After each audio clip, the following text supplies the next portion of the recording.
The question comes that if you want to join the armed forces, how should you go about it? Gentlemen, quite a few candidates come to us, to the coaching institutes, to the people who are guiding, after having cleared their written examination, and then they say that they have got a SSB call in 10 days, 5 days, 20 days. Please train us for the SSB. Gentlemen, let me just tell you. The interview of the Service Selection Board, the SSB, is reasonably different from any other interview, which is just 1 hour interview by one team. The interview by the Service Selection Board is controlled by DIPRs. They are the psychologists. And the test has been designed in such a manner that the personality of the candidate cannot escape the tests. Whatsoever coaching, whatsoever fraud you may want to try, how many tests you may repeat, whatever people can tell you about the tests, but if you don't have it in your personality, you will not get selected. The 3 independent assessors, fully trained, fully equipped, very experienced, very mature, a psychologist, a group testing officer, and an interviewer. And all of these have to agree to make you an officer. And actually, the acid test that they ask themselves is whether I would like to accept this particular gentleman or the girl as an officer in my own unit, in my own team. Now, this is very unique to SSB. And if you have to work on this, this requires time. This doesn't happen after the written test is over and you come to us and say कि हमारी personality में ये सब चीजें ले आई है.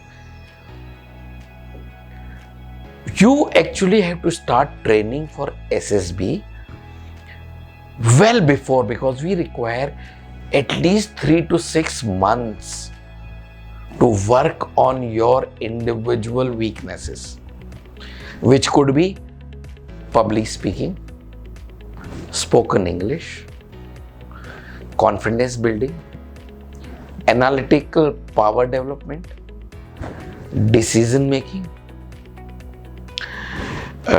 cooperative nature, getting over the situation reactions, behavior in a group. Now, if I have to work on all these things, find out your weaknesses, work on them, it requires time. Time in the sense that to change your personality, to change these things into your habit, to bring these into so-called your personality cycle, we require time. Actually, a thought makes an opinion. The opinion actually makes you behave in a particular manner. And you behave repeatedly a number of times, it gets into your habit. And it is only when a particular trait becomes a habit that you can count it in your personality. And therefore, you must strive for your own growth, for improvement in your own personality. Right from the time you have taken a decision to make a good career. Well, army is just one of the careers. Whether you want to join IAS, whether you want to join IPS, whether you want to join corporate, or you want to start your own business or an entrepreneurial skill, or even a bank officer for that matter. If you want growth, if you want to be in a position of leadership, you require certain traits in your personality. If you have them, because of your environment, because of your parents, because of your family, because of your schools, because of your teachers, it's perfectly fine.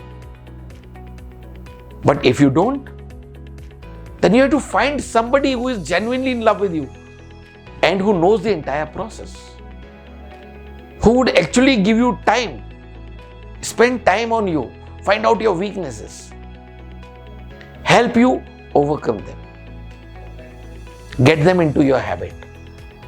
And that will take time. So if you really ask me, if you are a good student, getting already 80 to 90% marks, then you require lesser time for written examination, but a longish period to get things into your habit and improve on them.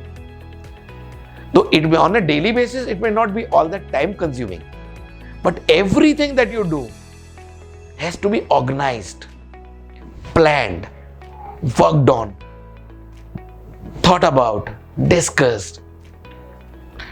Because they say it may be an easy operation to get a new idea in, but a very difficult one to get an old one out. So if I have to change your old habit, we require time. And that is when a guru comes in. That is when you are required to work on your own growth. Thank you.